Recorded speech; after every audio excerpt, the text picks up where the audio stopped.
I'm Shannon Rutherford, the town planner for Farmington. We will start with a roll call of our commission members. Matthew Bandel. Here. Robert Canto. Here. David St. Germain. Here. Liz Sanford. Here. Rogia Afshar. Apparently it's random alphabetical order this evening. It's me. Scott Halsted. Here. Thank you. And our alternates, Bruce Polsky, Here. Mike Tucci, Here. and Kyla Zimmerman online. Okay. She's an attendee. Hang on. Kyla, I just promoted you to panelist.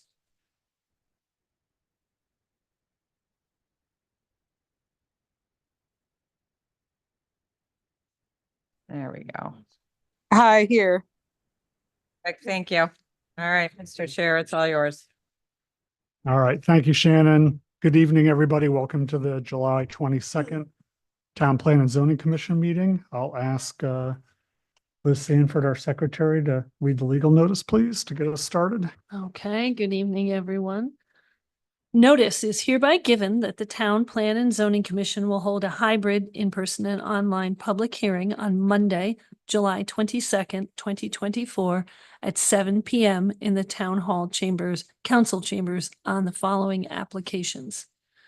Philip Musil, application for special permit to construct new house in excess of 4,000 square feet, finished living area, and 5,000 total square feet at 340 Meadow Road in an R40 zone.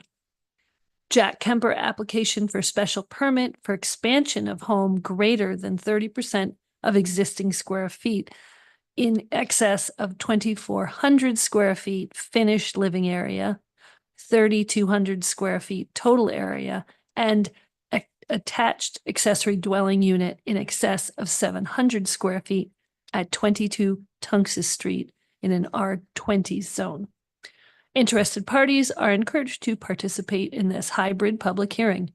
Participation in person is at 1 Monteith Drive, Town Hall, Town Council Chambers, or online participation is via the link on the Town of Farmington's website. A copy of this proposal is online and or available by calling the planning department. Dated at Farmington, Connecticut, this third day of July, 2024, Town Planning and Zoning Commission. Thank you, Liz. Okay, we have several new business items and a couple of public hearings tonight. Shannon, number one, do we need to do anything with that at all? No. Move on to Technically, number the 2? Okay. application was withdrawn. Okay, perfect. Moving right along to number 2, Arnco Sign Company for Wano Masa Lane sign application. All right. If you could step up to the podium, please. Jeremy with Arnco Signs, seeking approval for the Wano Massey, is it? Wano Masa. That's it. Russell Speeders Car Wash. They're looking to install a few signs on the property. D is off premise. They're looking to just match exactly what was out there right now. It's 46.5 by 66.5. On the north elevation, they're seeking a 48-inch Russell Speeders logo with plastic acrylic push-out letters on it, and a 31.5-inch car wash letter. Same thing, plastic acrylic letters. The west elevation is a 30-inch logo with the acrylic letters on it, and then there is an existing post and panel that they want to replace as well. It's 44.3 by 72 inches. No lighting on any of these. The post and panel, anything that's out there would be, existing.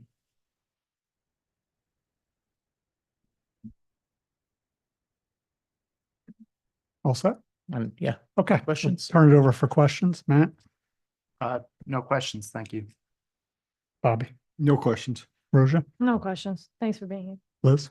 I do have one quick question. Sure. The sign out, off the actual property, are you gonna reuse the posts or are you gonna do new posts? the same post, yes. Oh, great. Okay, thanks. No questions, thanks. One quick question, the acrylic signs, what is the lifespan of those in the sun? The More plastic, curious than anything. plastic lettering. Yeah. probably, I couldn't say for sure. I don't know, exactly, but I mean, I would think 20 years, 15 years, it's plastic. Oh, It that's doesn't out. really, Oh, okay. yeah, yeah. All right, good. Thank you. That was it. Mike, No questions. Thank you. Thank you. Kyla? No questions. All right, I just have one. There's a note here about sign E, the monument sign having lighting. That's going to get moved to a new location. The monument sign is moving a little bit Okay. and they're just taking the existing lights that were Okay, facing it there and just sliding them down. That would Okay. be like the site electrician, not us. Okay. thank you very much. Thank Any you. other questions from commissioners? Okay, can we get a motion in a second, please? I'd like to make a motion to approve the sign application by Arnco Sign Company Incorporated for 4 Wano Masa Lane. Second? All in favor? Aye. Opposed? Motion passes.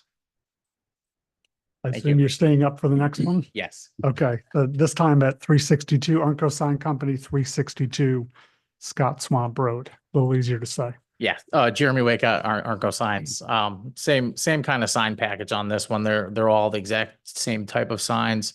The freestanding sign is a 43.3 by 72 inches. The car wash lettering on the east elevation is 19 inches.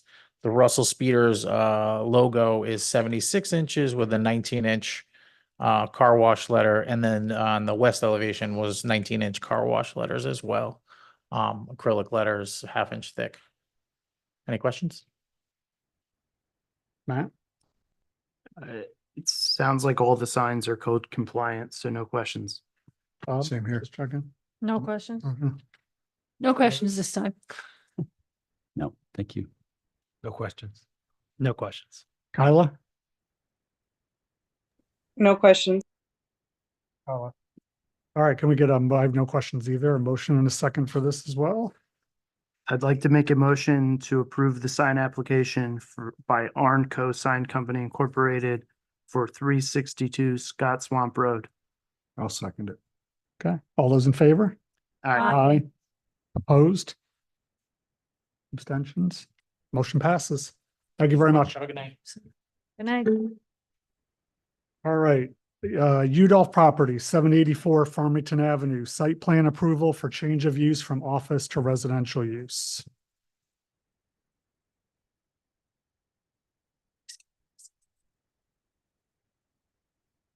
Good evening, Jack Kemper, Kemper Associates Architects, Good evening.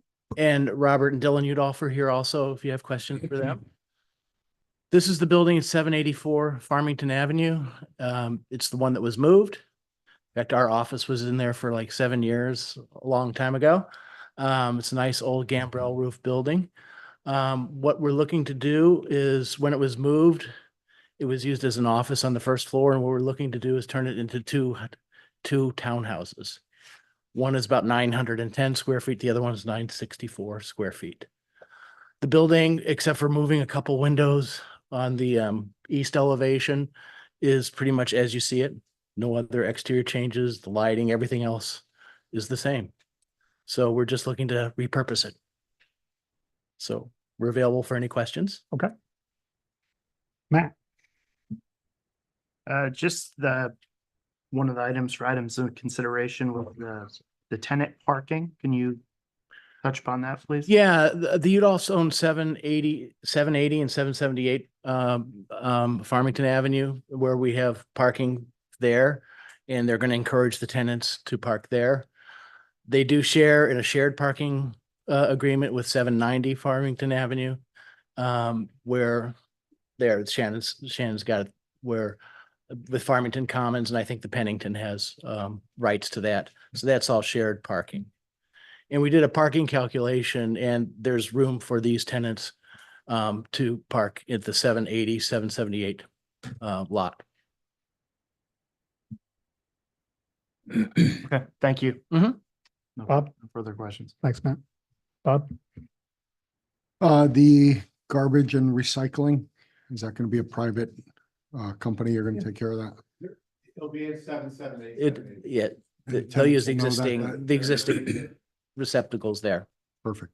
Okay, so they're responsible for all that and they know how to park. I'm good. Hopefully. No questions for me. Liz?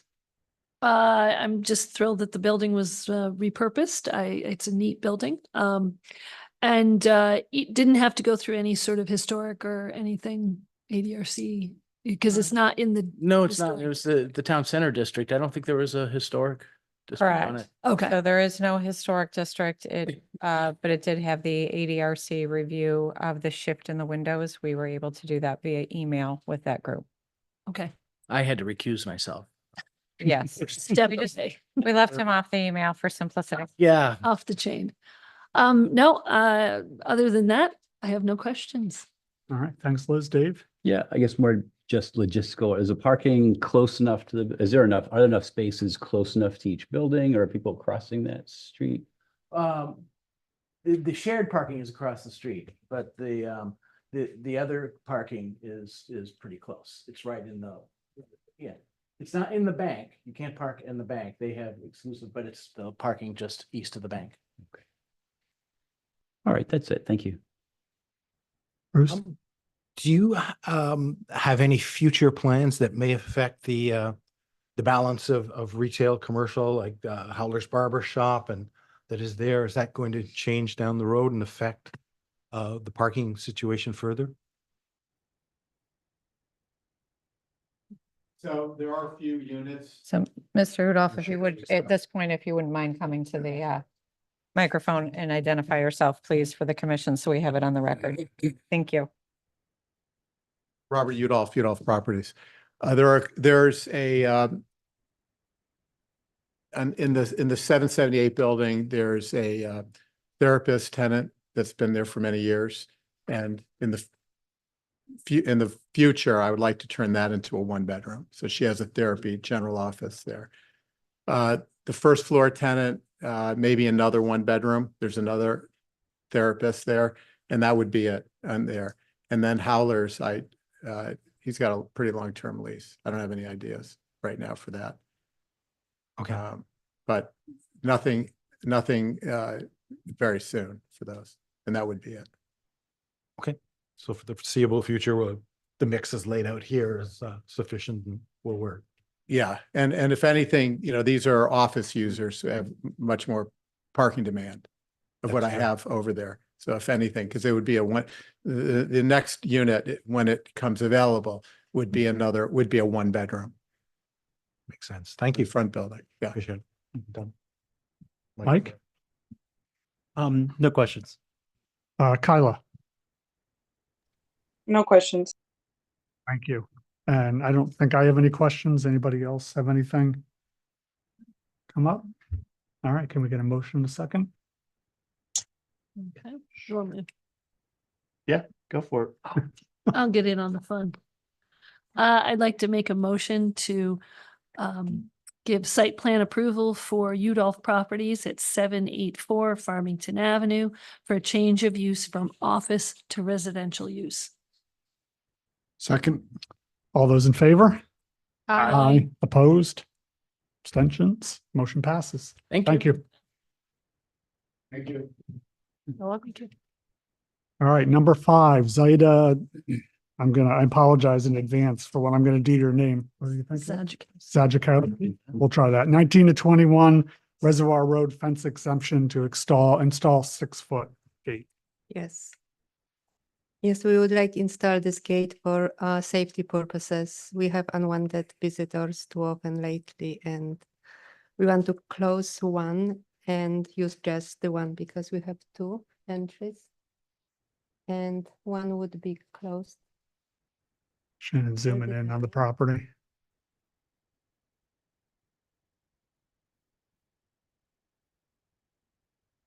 I don't know how she does this, but she does it. Because she spends all day doing it. So just the aerial view for reference. There's a new home, so this is an old aerial view. There is a new home constructed Oh, okay. on the and north two side entries. that our aerial will be updated shortly, but Okay. so that's the new home that shows here on the survey, but this is sort of Yes, rotate two- this two 90 entries. degrees counterclockwise. Yeah, this entry would be closed, as we want to install a gate, 6 feet by 14 feet. And this one, we would like to use this one. And we are planning to keep it open during day and close for nighttime. Okay, So just for clarification, the north gate would be closed most of the time. okay, Yes, And the south gate would be open during the day and closed at night. yes, And the operation of the gate is manual. There's no Yes. automation. yes, ma'am. Correct. Okay. Thank you. okay. Thanks for the clarification, Shannon. So we'll turn it over to commissioners, see if we have any questions. Matt, anything? Only question I have is just confirming there's no fence between the gates. It's just installing the gates. Okay. Bob? So the gate's gonna be a manual gate, Yes, not electric. not electric. no, Okay. no. Are you planning on locking it? For nighttime, yes, yes. They have So you're gonna go out there and put a padlock on it or something every night? something, yes, yes, Okay. to lock for sure. And what about because- during the daytime? I'm just thinking emergency purposes. If an ambulance, a fire truck, a police car, something like that has to get in there, how are they gonna get in? Are they gonna be breaking locks to get in? but It's probably something you never thought of. No, no, but for nighttime, we would like to keep it closed because we have unwanted visitors on the property. And that's fine. That's your right. I'm just trying to confirm how it's gonna be. So it's gonna be a lock. And then one of them's gonna be most of the time 90% locked and then the other time is gonna be open. You'll lock it. You'll close it at night yourself. Mhm. Okay. The only thing I would like to see is just send a letter to the emergency services just to let them know so that they can put it in dispatch and be prepared when they get there so that a fire truck doesn't get there and not know how to get in, or God forbid, an ambulance. At least they can warn them ahead of time. Okay, Okay? okay, sure. All set, Bob? Yep. Thank you. Rosa? No questions for me. Liz? No, I guess one question. The construction of it, is it going to be in metal posts that are the end posts? Is it going to be stone? Is it? Metal. So just like it's like. Yes, Spec yes, sheets. exactly. Okay, so you aren't going to do any sort of pillars or anything like that? No, metal post. Okay, and black or? Black metal post. Okay, Black gate. okay, thank you. Dave? So just a comment that my fellow commissioners, I think, was trying to get at is that you might want to think about providing some way to have a key that's in a locked box so that if there was an emergency, they wouldn't have to break your gate. They could open it and you would give the fire department access to this box. So there's special boxes and ways of doing this. So you might want to think about doing this just to save your gate if there was an emergency at night when you had locked it. Okay, yes, okay. Just something you might want to think about. Mhm. Otherwise, no questions. Thanks, Dave. Bruce? I think my questions have been answered. Mike? Comment also to echo Commissioner Canto and St. Germain. I'm a volunteer firefighter. It is something that you should probably. Yeah, consider. yeah, and then, yeah. EMTs that get there. Police department could probably guide you through getting a lockbox or something. All set, Mike? Yep. Kyla, anything?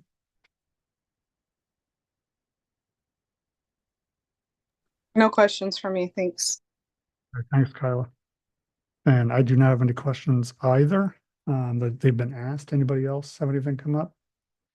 Just maybe, further to the discussion, your homeowner's insurance policy may require what's being talked about, so the fire stuff to get in. So you may want to check your policy as well as look after those things. Oh, Because if yeah. you don't have that, and you I will have a check beautiful this new out. house, I saw it being built, I will wouldn't want check to this get out. Yeah, we didn't go so far Mhm. right now. We just did, we just want to build this for sure because for safety issue. Indeed. All right, no other questions? Can we get a motion in a second, please? I'd like to make a motion to approve the fence exception to install the 6-foot gate for Zatya Zajakoweska, sorry, We're trying. for 19-21 Reservoir Road. I second it. All those in favor? Hi. Aye. Opposed? Abstentions? Motion passes. Thank you very much. Thank you very much. All right, we have a couple applications to accept. Let's do number 6, and then Shan's got some additional information to share related to number 7. So can somebody do a motion in a second, please, for Kathleen Vaga? Sure.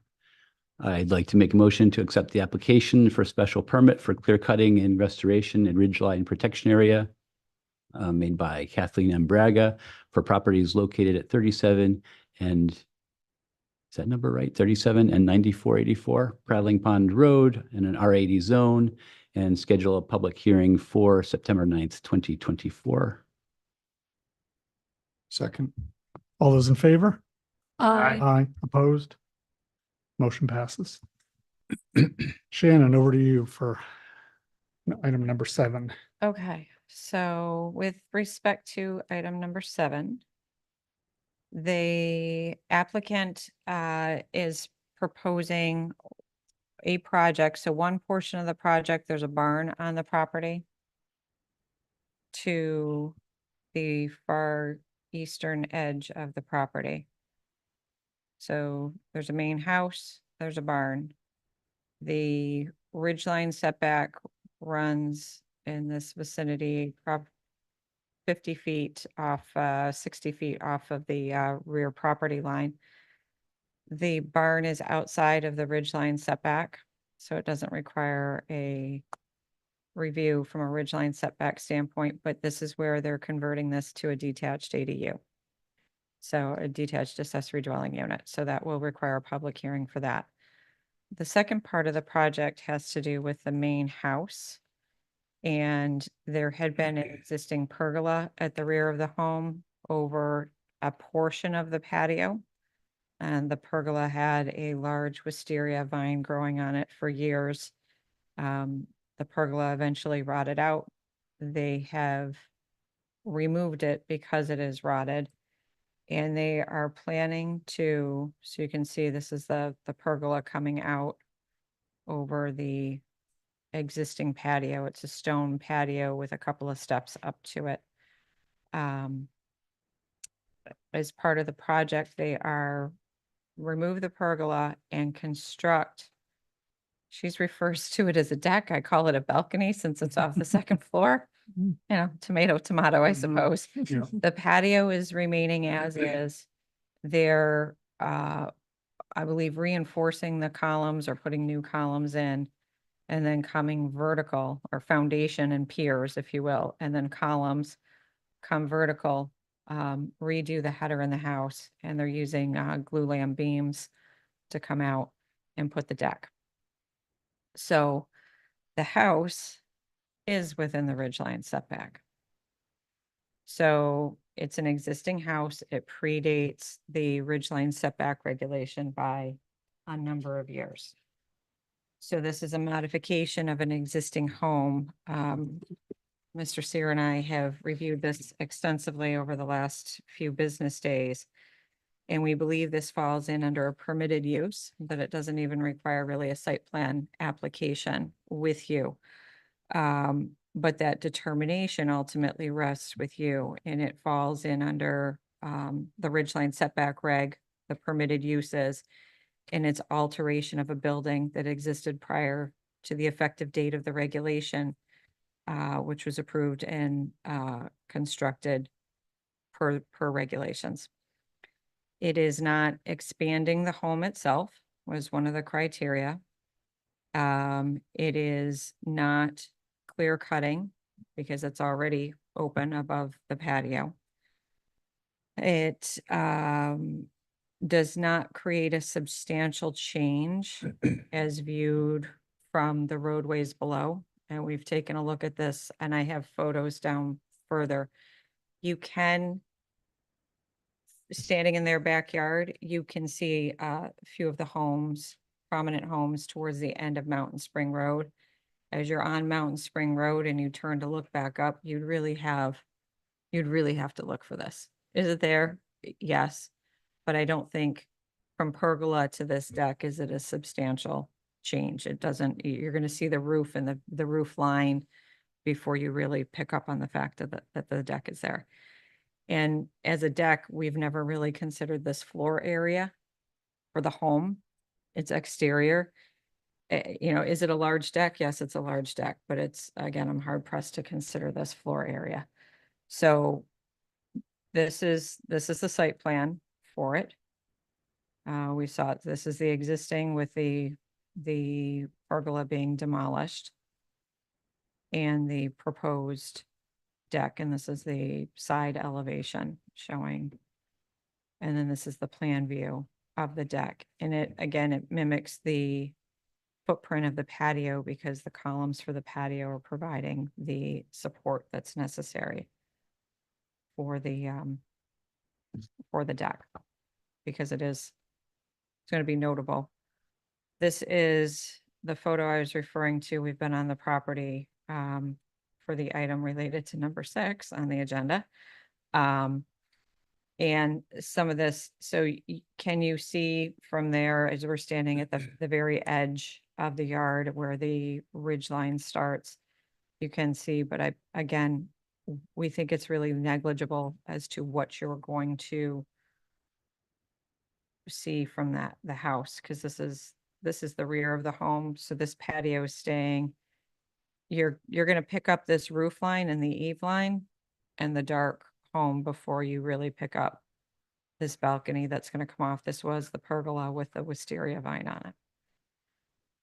So if there's no objection, then that portion of the request would proceed at the staff level and go to building permit and not come in for either a site plan review. It certainly doesn't warrant a public hearing because it's not hitting any of the thresholds. There's very regimented thresholds in the regulation with respect to what triggers each step.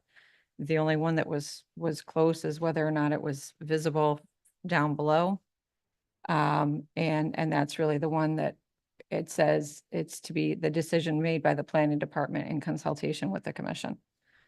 So, and then the 10% of the building area. Again, even though it is usable space, we typically don't, it's really not floor area.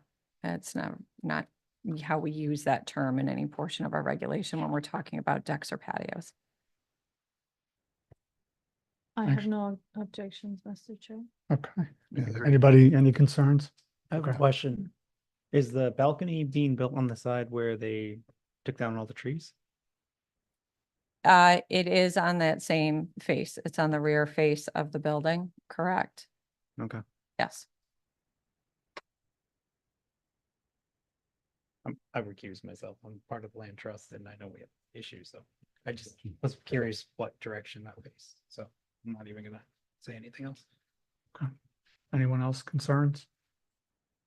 Okay, I think we're good, Shannon. So we just Okay, so we'll still. accept have the to application as is. And application. Really, then at this point, it's just for the detached accessory dwelling unit then. it needs to be based on the email that you sent this afternoon, right? With the, Correct, but we don't, there is no ridge line then. So it would be to accept the application for special permit for a detached accessory dwelling unit or property located at 37 Prattling. Because if I don't need one for the pergola right, and the accessory building is outside of it's about 170 feet. At least.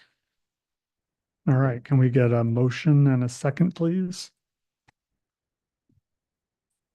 Okay, so I guess I'll give it a shot unless you're up for it, Matt. Go for it. Have you composed?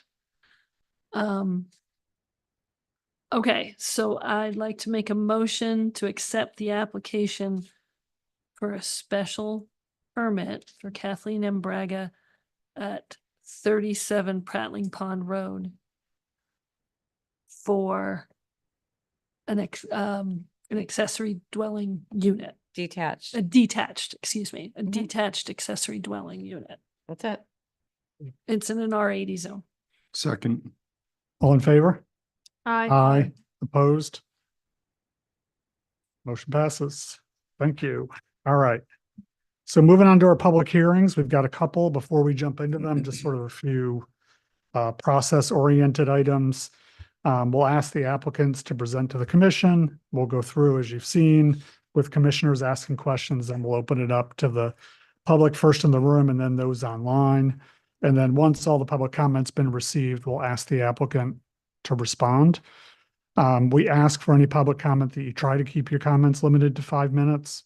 And if your comments echo those of previous speakers, it's okay to say ditto or I agree with what the previous speaker said. And we share these guidelines just to be respectful of the public's time and the commissioner's time, but we really value that input into our decision-making process. So with that said, we're going to jump right into the first public hearing, which is Philip Musil, application for special permit to construct new house in excess of 4,000 square feet, finished living area in 5,000 square feet at 340 Meadow Road, R40 zone. Come on up.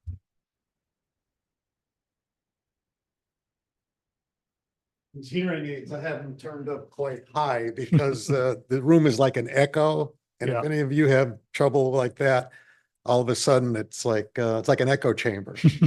So every little, especially when you hit clicks like that, you think you dropped something. But I'm good. I didn't drop anything. All right. My name is Phil Musil. I'm currently a resident of Bristol, but I'm looking to establish a residency here in Farmington. And I went ahead along with this designer, Garth Meehan, who's formerly of Farmington, but still maintains an office here in Farmington. And we put together a plan for a home on, again, it's now 340 Meadow Road. And it's the first floor is approximately 2,700 square feet of living space. And the second floor is over 2,000, like 2,100. And that we're looking at that to just be an attic. My wife and I are moving into the home. There are no other people that are going to be living there. It's a 3-bedroom. And anytime you get a primary on a first floor along with 2 other bedrooms, it becomes a bigger foundation. So henceforth, you get a bigger second story. And adding insult to injury, I went and I added probably an oversized garage, which again, now I got more space up above there. And I'm just looking for the special permit to grant approval to go forward with the building of this property.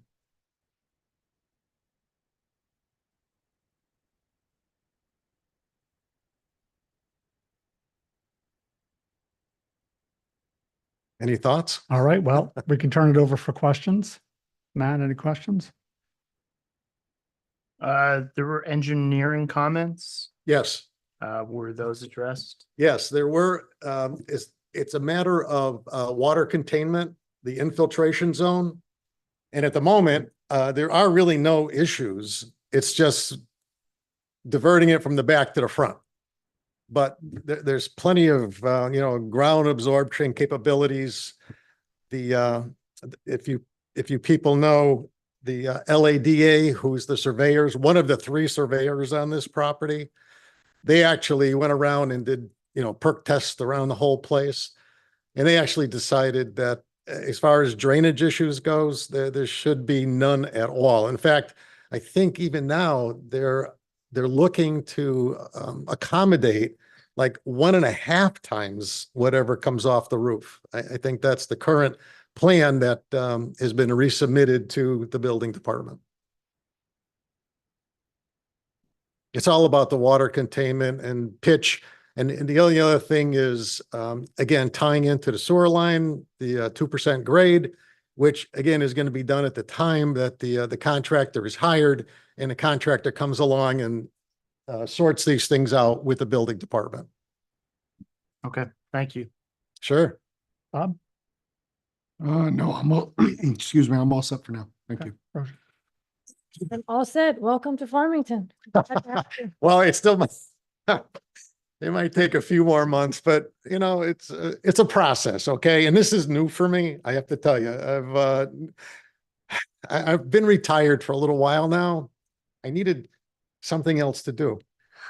So this is kind of a project for me. Great Never done place it. to do it. And you know what? it's stimulating. It's, there's a lot, believe me, with the new regulations, there's a tremendous amount to learn from the, the res check. I mean, who the hell ever heard of a res check, right? But yeah, I got to tell you, when this house, once it's completed, I think I'll be able to heat it with a candle. That's the the kind of, again, it's funny. I understood, and I wanted to build, just so you all know, we could have built a cheaper home. We didn't have to go with, the stick construction and the full framing, the big boards. We could have gone with things like trusses, but that's a cheaper home. And we didn't want a cheaper home. So that's why our first attempt here is to see if we can't build something that's a real quality home for the town. Used to living in quality homes, and I guess I just can't get it out of my mind going into something less than that. Good luck. If I'm talking too much, let me know. It's just that I haven't been up in front of a podium in front of a group in a long time. Liz? Shannon, could we take a peek at GIS? Of course. I'm just curious to, excuse me, look at this. Well, there's one other thing. I'm sorry. But I also know there's a line of sight issue. Okay, I was kind of wanting. I could tell. I read your mind. I've been up and down that road a few Do you times. realize that So- that bank is actually an old wall? That's a field stone wall. And I hated to disturb it. I'll be honest with you. I hate it. So I got to see what we can do with it, but I know we have to move it back. So I was just curious as to where and then where in the, I'm a visual person. I like to see what I'm looking at. I'm sorry, if I can do anything to clarify anything, be more than happy. Okay. So this is a subdivision from Yep. a number of years ago. 20 Correct. 2021 timeframe roughly. The property was subdivided. So this is 340. It basically almost, if you take this lot line here between 9 and 20 Clearbrook and come straight down, this is now lot 340 that is being permitted with us this evening. So that's, if I come up here, you can see this is a lot up above. That's 9 and 20 Clearbrook. And then there's the sanitary sewer line that runs down the left-hand edge of the property. And that's this sanitary sewer line there. Okay, so that's plus or minus-ish the property lines for what we're talking about. So here's Judson, here's where Judson Lane comes into Meadow. So from a sightline standpoint, it is, it's relatively flat from a horizontal standpoint. I believe we're coming up an incline at this point as you come up and then hit this curve. Mhm. But I think we're, for the most part, should be okay from a sightline standpoint. Okay. Is that helpful? Yes, it is helpful. It is helpful. And on the lot, you're going to position the house a little further back? I believe 130 feet will be the porch, and I think 150 feet will be the front door. Okay. Okay, that makes a lot of sense. Okay. Yeah, Thank it you. was, again, the thing was positioned, I have to, again, I will say between whether the designers, whether it was the people that took a look at the survey for the land or the people that positioned the house, they picked the absolute best spot to put that house. I wasn't going to change a thing because these guys are smart, like I've always found it good company to be with smart people. Yeah. Good plan. Good plan. Thank you very much. Thank you. Dave? Actually, a question for you, Shannon. So the second floor, we count that in the square footage of the house? We are, because there's access to it and it is being built in such a way from a massing standpoint that it is usable the current applicant is choosing not to use it, Mhm. but anyone coming in after could simply put a building permit in place and frame it out, electrical and plumbing, and away to go. So the purpose of the regulations from a massing standpoint and all the stairs and functionality is being provided now as part of this application. So yes, it is. And question, you mentioned a stone wall. I mean, it's gonna be uninhabitable. I mean, there's gonna be no heat up there, no insulation, no plumbing, no electrical. I mean, it's totally uninhabitable. It's nothing but it's an empty space. It's just, it's all it is. And I could have, I think an option was, if you want, I'll take the stairs out and, forget about it, or put a drop down thing just to be able to go up there, make sure the roof's not leaking. I was willing to do that. But again, I'd rather go through this process. If the approval goes through without making those modifications, I think it's smarter for everybody to go this way. And can you talk to me about the stone wall? Pardon? You mentioned a stone wall. Yeah, that berm you see there, that's a field stone wall. It's been covered over. I'm told and again, this property has been unattended for quite some time. And if you let that happen, again, whatever's growing there, and every fall when it falls down, well, it creates dirt. So right now, that's what you've got. You've got like 25 years of just collecting sediment. So the first time I went up there, I thought it was a bank. I thought it was earth. No, it was, there's all stones on the top of there. And then when I look at my neighbors, I take around, I look at especially the blueberry farm on the corner. Did you ever see the size of his stone wall? It's massive. And all those stones came out of those fields. They're not big, but I think there's a lot of them. So that's what, again, it was the old farm. It was farmed at one time, and I'm sure all the stones that came out of the ground went to the front of the road. I don't know exactly I don't know if I got to talk to someone about, maybe you rebuild it, maybe you can rebuild part of it. Maybe you just got to take it away. I don't know. That's because number one, you can't even really see it that well right now. It's buried with the trees. It doesn't change anything with water or anything like that on the property, Shannon? No, with the No. stone wall, no. No. We'll evaluate it as we go, but we'll handle that at the building permit. Because If you at look some at point, we're gonna have to break the break in through for the driveway and whatnot, and it's. right. That's why I was zooming in on the survey. It's not picked up on the survey. Wow. Okay. And if you look at the pitch of the land, I love to stand up there and just look at how everything pitches. It just pitches nice. It pitches to the front, pitches to the side. In fact, again, the surveyor that did the work on it, he said, you've got, when they put that, the sewer line and when they put the storm drain in, that's all been packed with sand. And he said, you have a natural curtain drain there. He said, all the water that's going onto your property is automatically running over to there and finding a space to relieve itself. So I don't, again, I don't see a problem for the neighbors. I don't think there's going to be any, large amount. It's because it's relatively a flat piece of land. It's been mowed down so many times over the years. They took all the bumps out of it. Thank you. Bruce?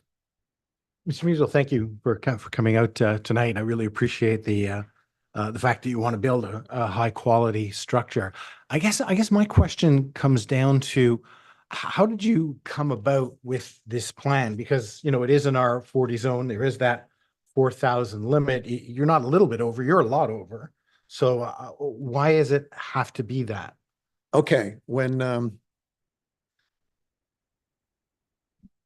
I started looking at plans a year ago, I spent, I think, the winter looking at all different types of housing and housing styles.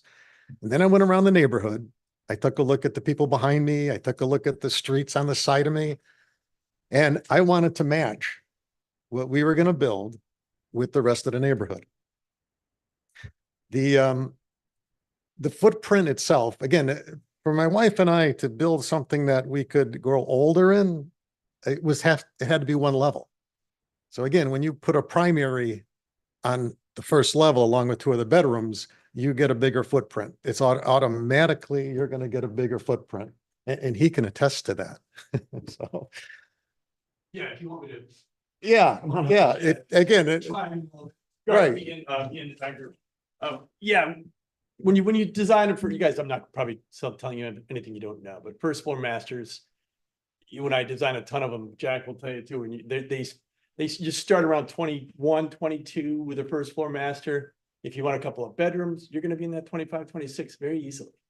So that's a given when you're talking about a first floor master home. And so if you're looking to retire, if you're looking to, move into this area, and a lot of people want this first floor master, you need a bigger footprint. And so to be comfortable. And if you look at the plan, it's not like there's an extraneous amount of extra rooms or things like that. And the rooms aren't huge. I would not call it that either. So and if you look at the plan books, you will see many plans will have 2,600 square feet in the first floor, and they'll say 700 square feet in the second. Well, how do they get that? 2 bedrooms, right? And the rest of it, they just don't count. But it's square footage, but if somebody wanted to, they could probably expand over the garage and put another 1,000 square feet in very easily. Like a lot of my homes, actually, the second floor is bigger than the first. Because you build over the top of the garage. So, it's just kind of a form of what you get. So it's tasteful. We did it as a cape also. If you notice, we didn't go with a lot of 2-story extraneous roof lines and things like that, and make it a little bit more marauding, a little bit larger look to the house. We kept it very gentle. Roof lines are very subtle. So I think it fits for what Phil wanted to do with his family. And if you look around the neighborhood and you drive around, and you're gonna see a lot of those, I'll call it the second story.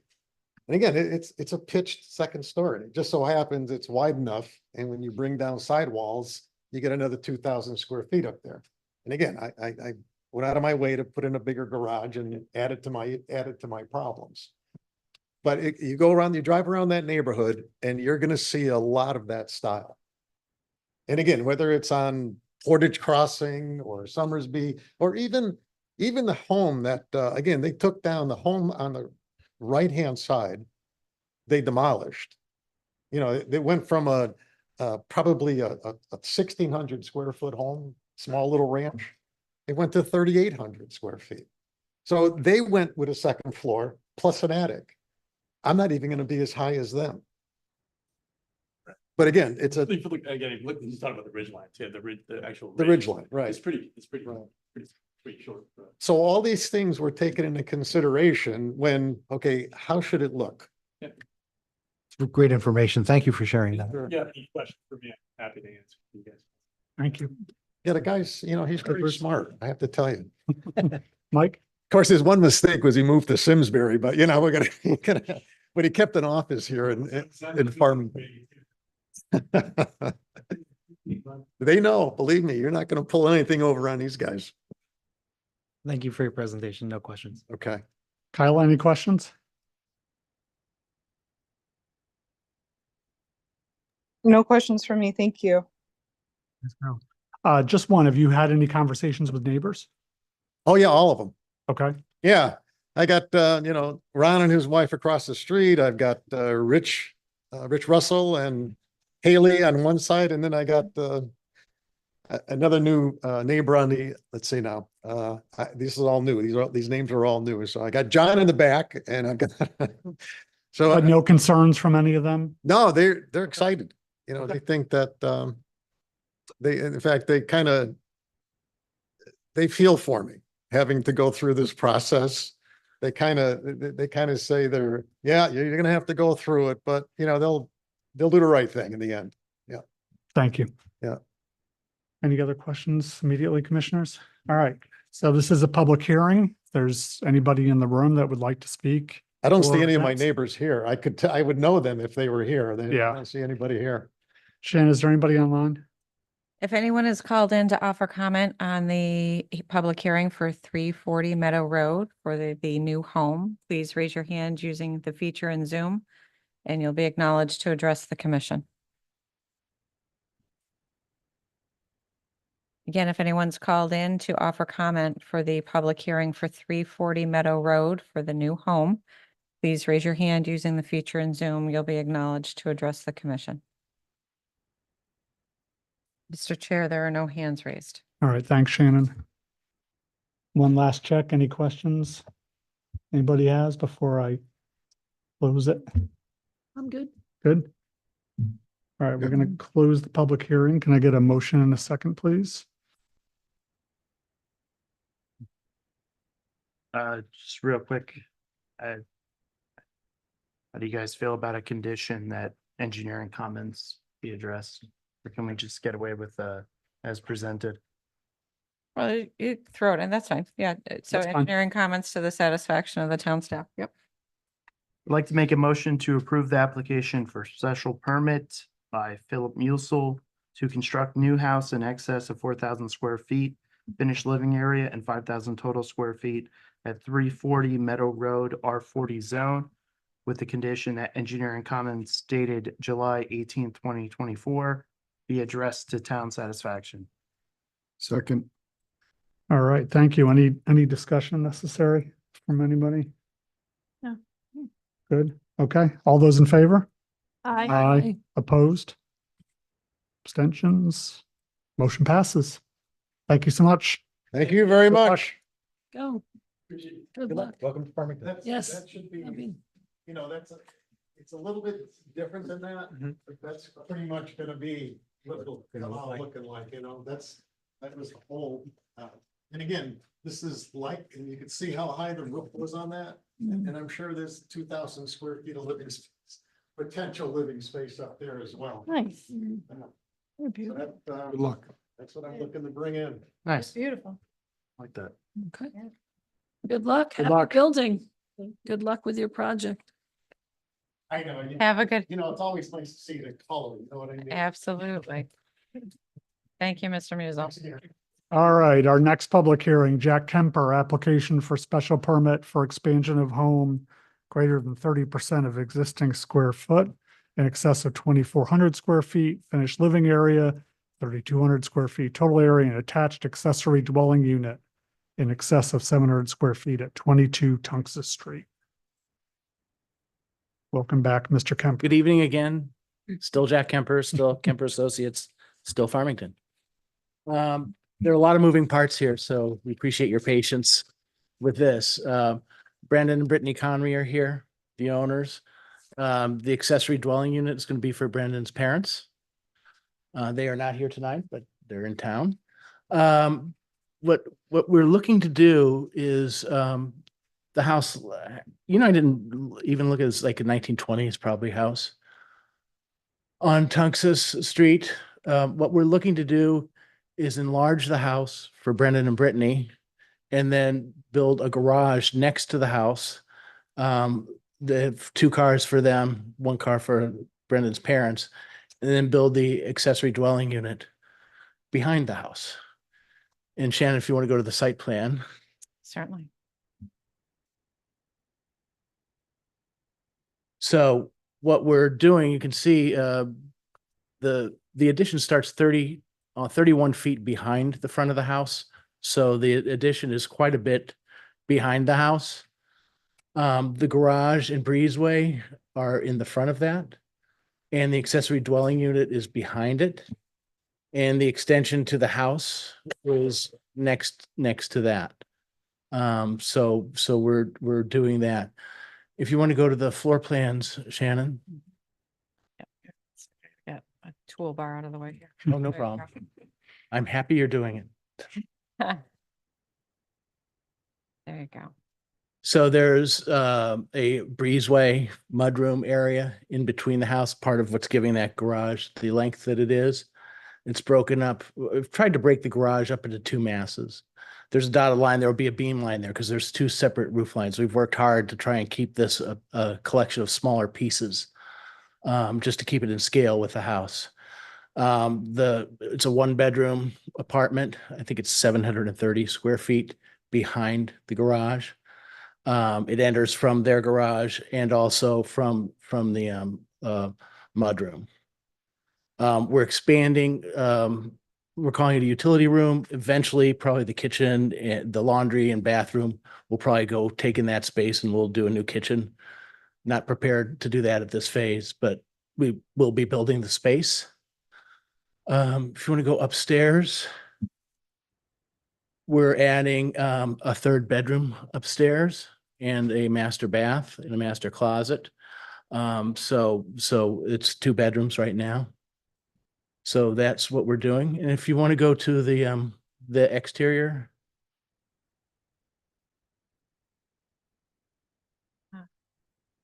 So is that Jack at the end? Yeah, I think so. It's Right my there. sketch. So keep going there. Yeah, there it Oh, is. there we go. I tried to show it in 3 dimensions because I really wanted to portray how it is broken up into various pieces. You know, the original house is the porch, which has been enclosed and heated, and then the house is broken up into a couple pieces. Then we're doing the 2-car garage and the breezeway, and then we're doing the 1-car garage for Brendan's parents. And then the apartment is behind there. So is behind the garage. So we're completely screening that from there.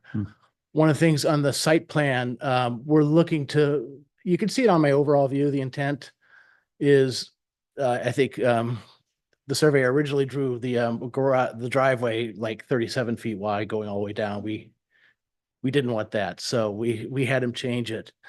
And so we're looking to do something more like my sketch, but Kevin did change it on the site plan so we can see that. The idea is that we want some landscaping in front of there. And we're proposing and to be worked out some sort of landscape buffer to kind of soften it from the street. We looked at a side entry garage. There's just not enough room here to do that.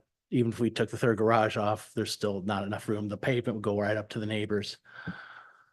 Brendan and Brittany went and talked to the neighbors. We have 3 letters from the neighbors. They said the neighbors were enthusiastic about it, so that's a good thing. And then we're available for questions. Thank you very much. Matt, over to you. As always. Seems like a thing. So are you, well, you're representing the homeowners? Yeah, and they're here. Okay, so you're, sure. I just want to confirm you are familiar with all the ADU code. If you could go to the, you want to go to the podium?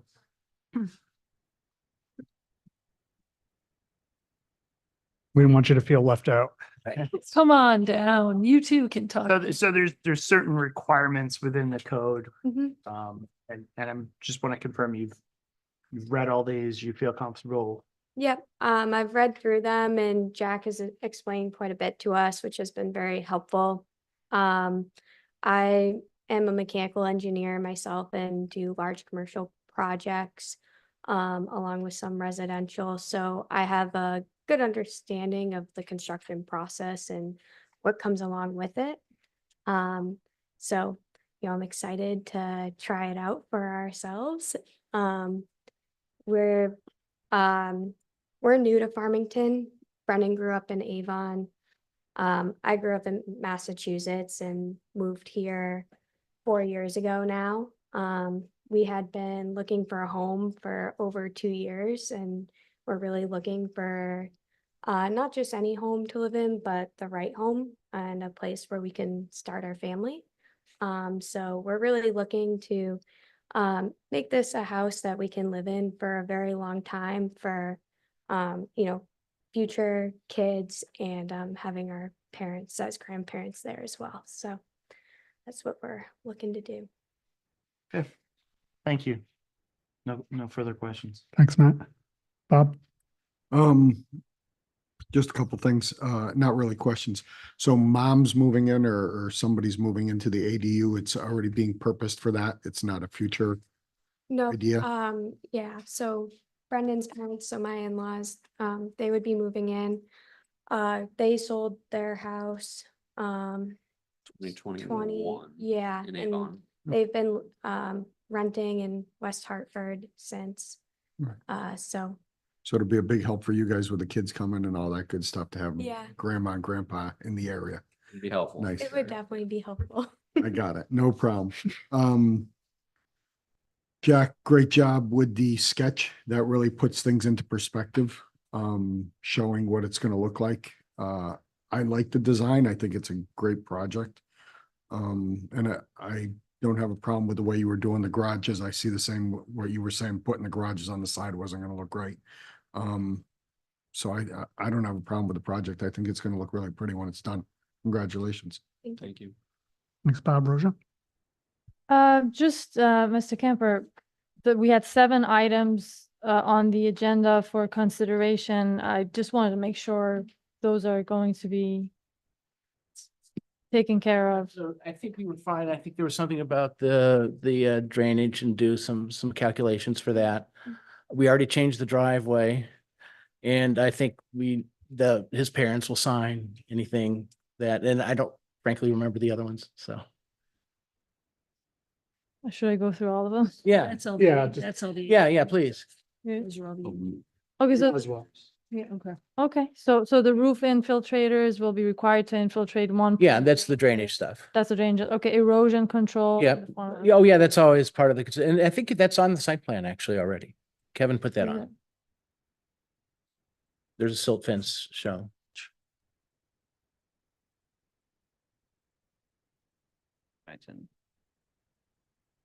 We were finishing this up Saturday, so. Yeah, no, and I grabbed it. I just closed it by accident, so I'll grab it again. Oh, I have a copy. Oh, here it is. We've got Yeah, the stockpile area and, stockpile, so, and there's some, so that's, it can be a condition of approval. Yeah. So that when we're asking it for building permit, I'm Yeah, not getting yeah. pushed back if we need additional. So there's some silt fence that's shown. And we'll need a construction entrance at some point.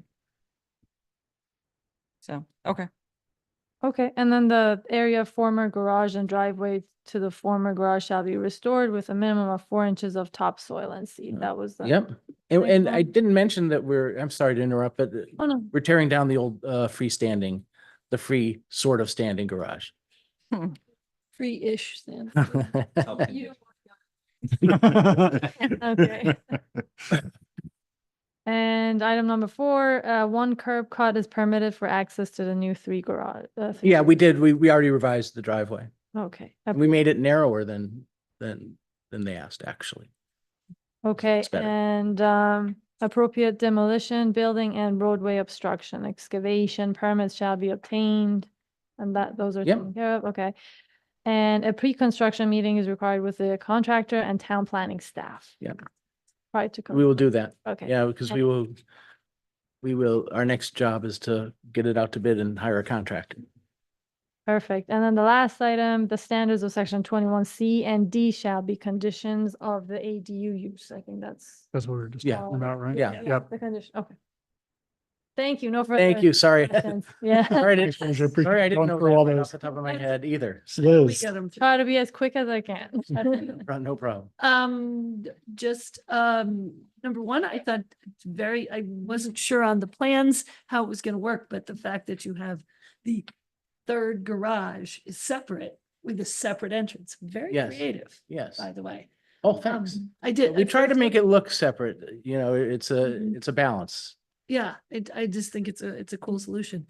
And my other question is, I did notice in the original application, it says the building's older than 70 years and there's none of I the think, historic. I think the Yeah. garage would the garage require one of those? I didn't That's what I was notice that thinking. was, No, I think we looked, so it's not, Oh, was it- yeah, or maybe the building was, but the garage was. Yeah. but we're not demolishing the building, so. we're not demolishing the main home. Okay. The garage, I'd have to look. I don't. Yeah, I wasn't sure, Liz, about There's when it was, the garage was story. built.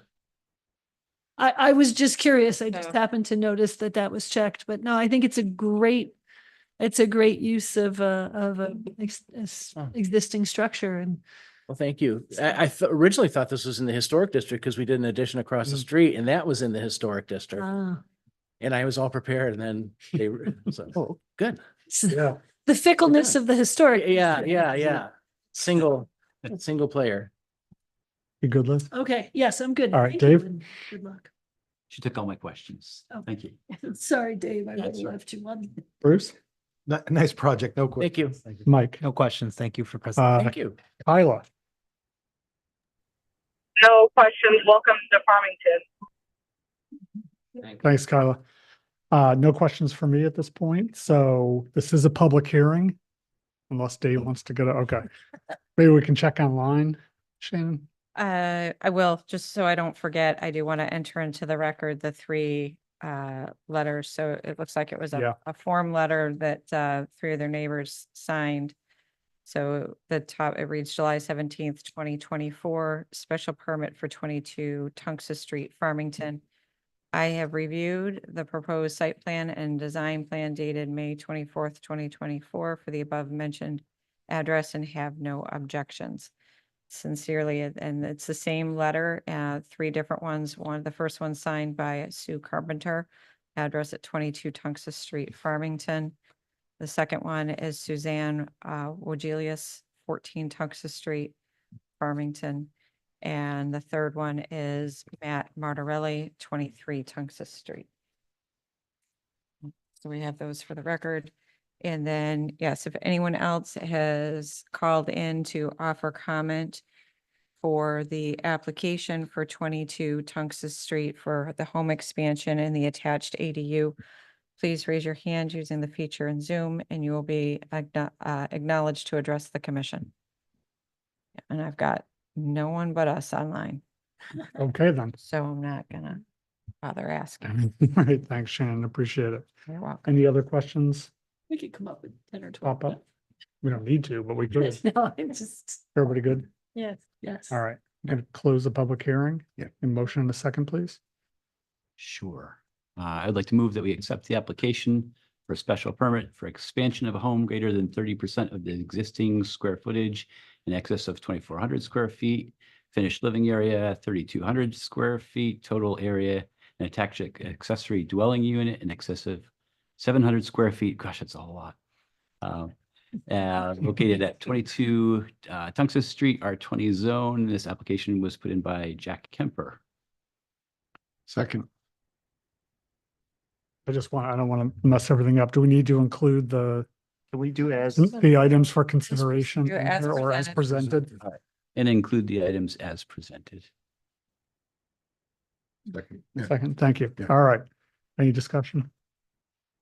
All those in favor? Aye. Opposed? Abstentions? Motion passes. Thank you all. Congratulations. Good luck to you. Congratulations, Have a good welcome night. to Thank you. Farmington and happy building. And now the fun really begins. Yeah. Yeah. Yes. Come in, huh? All right, Shannon. It's, yeah. I think you said you had one thing for planners report. I actually, no, that thing Oh, that I okay. thought I had earlier today, we had a bunch of time on it, and then we were informed that no, we're not doing that anymore. We're gonna do something Okay, else. then. Okay. So That's a this just in situation. to slide in for the end of the day, spent a good bit of time chatting about it in the morning, and then it evaporated by 1 o'clock this afternoon, so. All righty. So I do want to ask Shannon about the Polo Grounds and the event, the Lamborghini event that happened this weekend. Yes. Any So- updates on how that went? Sure. We had received a few calls on it last week with some of the residents being a little concerned about the Concorso Ferrari event that took place at Polo Grounds on Sunday. It's I'm gonna say annual event. It's been at the Polo Grounds. This will be at least the third year. It could be the fourth year at Polo Grounds. It probably didn't get held in 2020. And then prior to that, it had taken place right in downtown Hartford, is my understanding, or down in West Hartford Center at West Hartford Center. So at any rate, at least the last 3 years, it's been at Polo Grounds. So there was some concern about having a car event at the Polo Grounds on Sunday. Explained to the individuals making inquiries that the special permit that is in effect for the property, which dates, I think the last revision had been 2017, and that's the final form that moves forward for the Polo Grounds, allows up to 6 multi-day events and no more than 12 total events per calendar year, excluding any equestrian or polo event and excluding Dream Ride. So these are events that are above and beyond. So they've had an Easter Seals ball there. They've done a Hartford Healthcare Symposium is done annually, and the life emergency flight helicopters land, and it's a training day. So at any rate, this Concorso Ferrari and Friends event is one of those 12 events. It is on a Sunday. So there was concern with Sunday morning and having the high performance vehicles, and it's as we've discovered, it's less the the truly high end high performance vehicles that create noise and nuisance perhaps for the neighborhood, and it's more the modified vehicles that are coming to see the high performance and high end vehicles.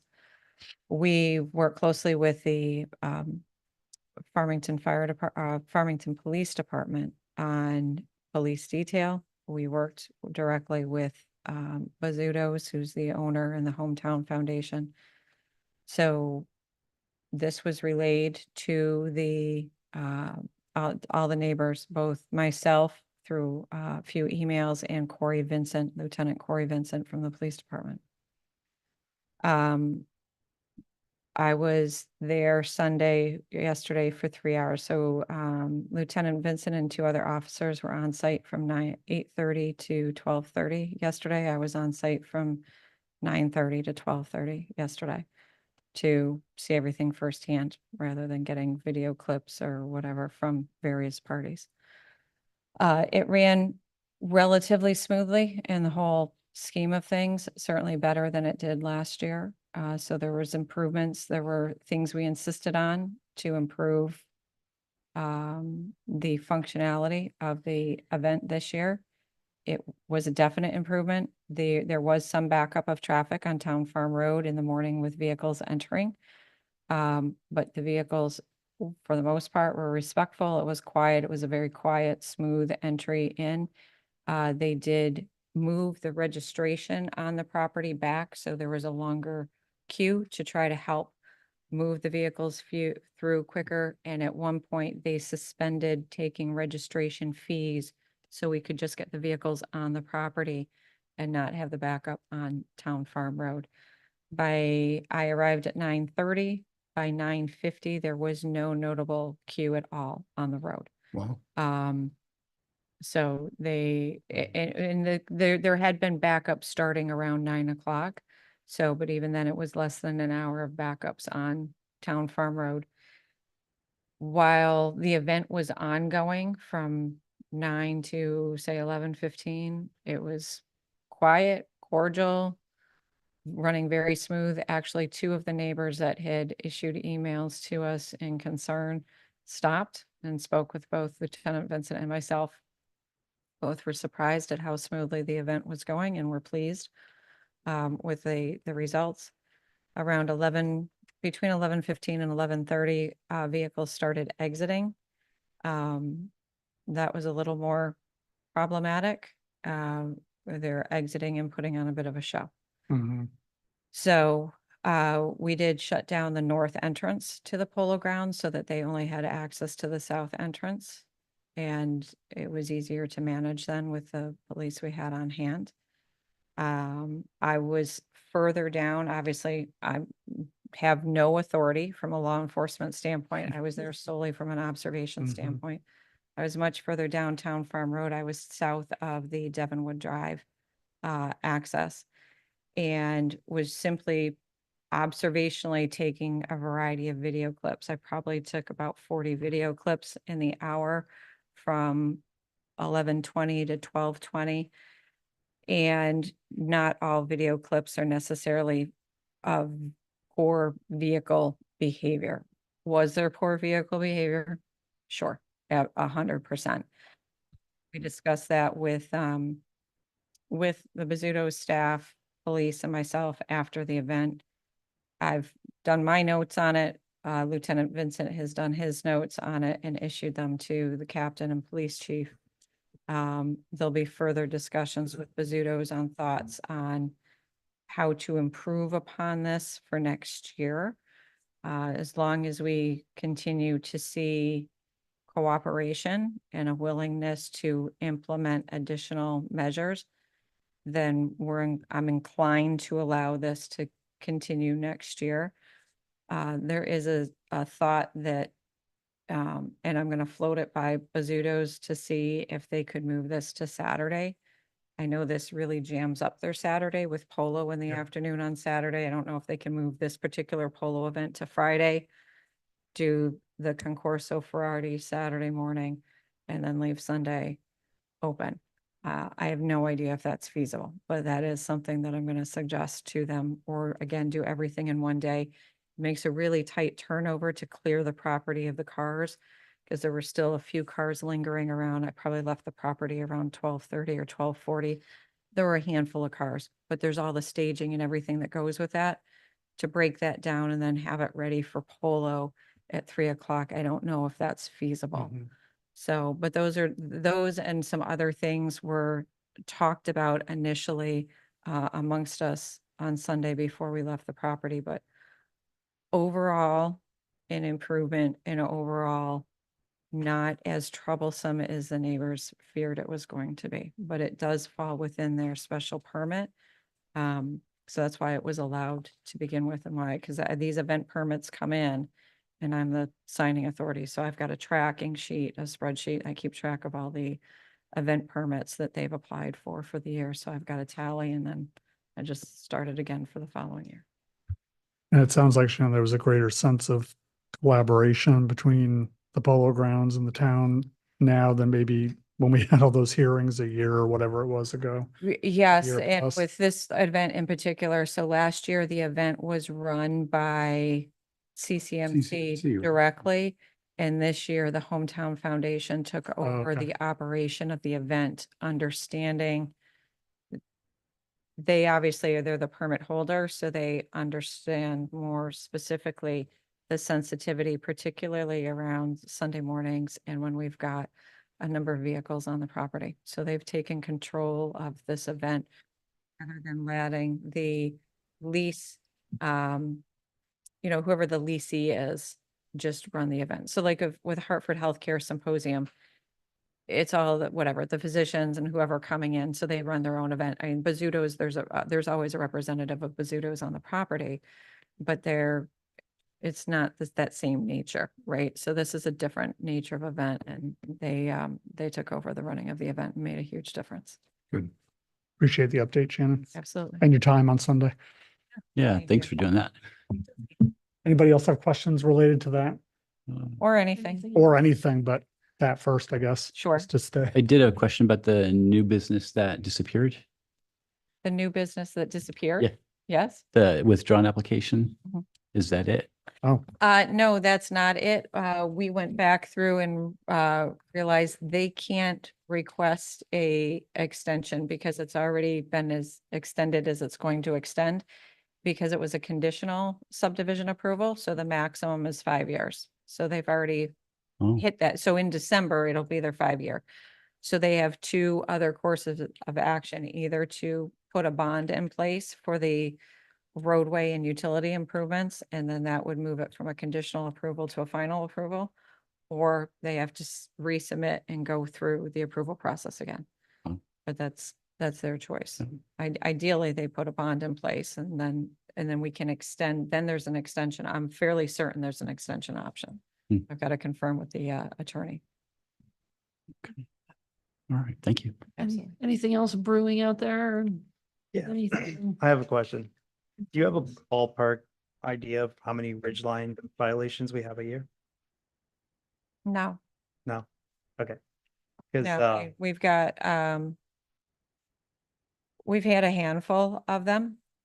So we've had up on, Pinnacle Ridge, we've had one on Eli. This office, Sandy and I worked together, we just sent, letters to all the Ridgeline owners 6 months ago, roughly. Yeah. February-ish. Yeah. So we just sent, so about every 2 to 3 years, we send letters to all the Ridgeline owners, reminding them that they're in the Ridgeline and that any clearing, cutting, et cetera, requires a permit with this office. Okay.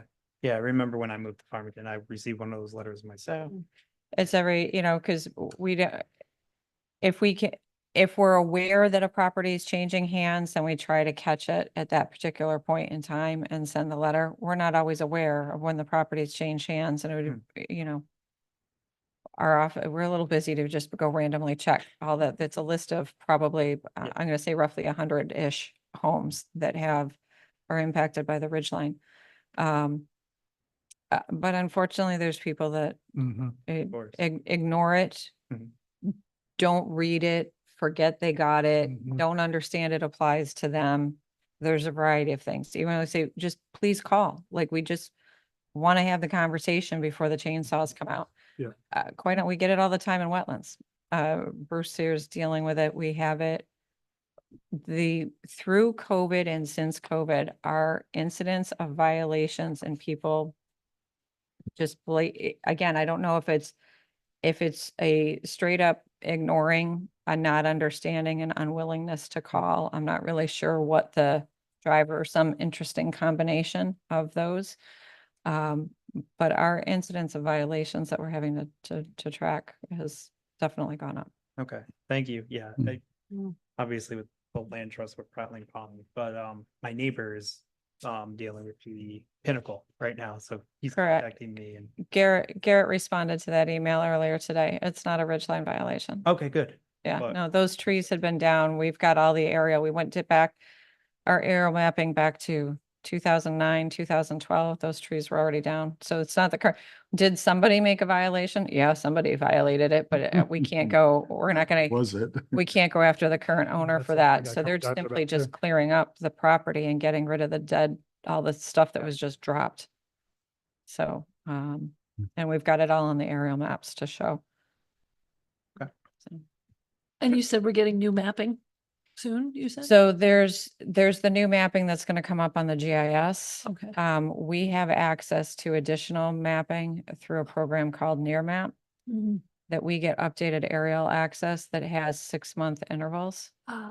So we can go back and it goes back to 2019, 2018, something like that, which is quite interesting when we need it to show when landscape has Before and changed. afters. I'm sure. So, yeah, it's been very handy with this, because a picture truly is 1,000 words. Yep. Mhm.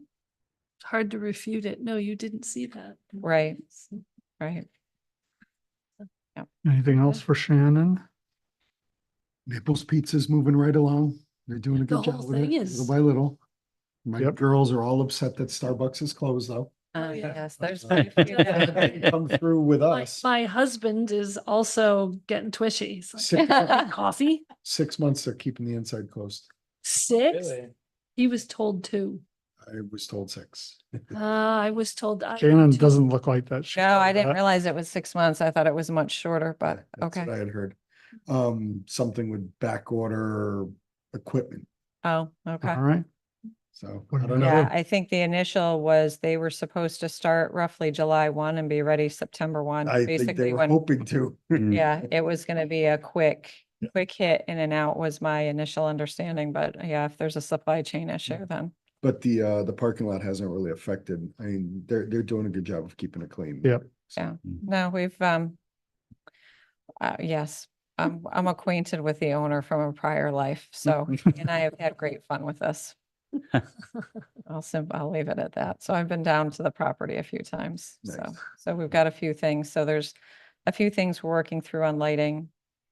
There'll actually be a test case being done for lighting, so I get to go do a nighttime visit rather Yeah. than a Sunday afternoon visit. So, yeah, so there's a few things that we're continuing to track with that, but that is progressing nicely is my understanding. And the buzz is out about 5 corners. Yes. Everybody's. Yeah. I had a conversation in BJ's the other day about it. Oh, for the new gas? Yeah. Yes. Station, everybody's dying. Questions, when's the building coming down? When's the new one going up? About a week. What's going in? Yeah. She's just gonna write. Is it a Cumberland Farms? Yep. No, it's not a Cumberland Farms. Oh, no, I heard Bucky's. They want Okay. Bucky's. Oh, boy. All right. Not quite big enough. I know this is a for rent sign in the old design forum building, but we had passed something Yeah, for our the nails. nails. Did that not go through? Apparently, no, that did not stick. So the owner, we've had a few inquiries of the property, including the owner himself making an inquiry to understand the ability to expand the garage bays. So because Modern Tire owns that building Yep. as well. So they're considering their options at this particular point. So again, we've had other retail, we've had a variety of interesting inquiries for that property. Some perhaps with more traction than others. Like I said, the last one, the owner is looking at whether or not they can get 2 additional service bays in there. Mm. The roof is such that they can't raise the roof high enough to get a full lift in.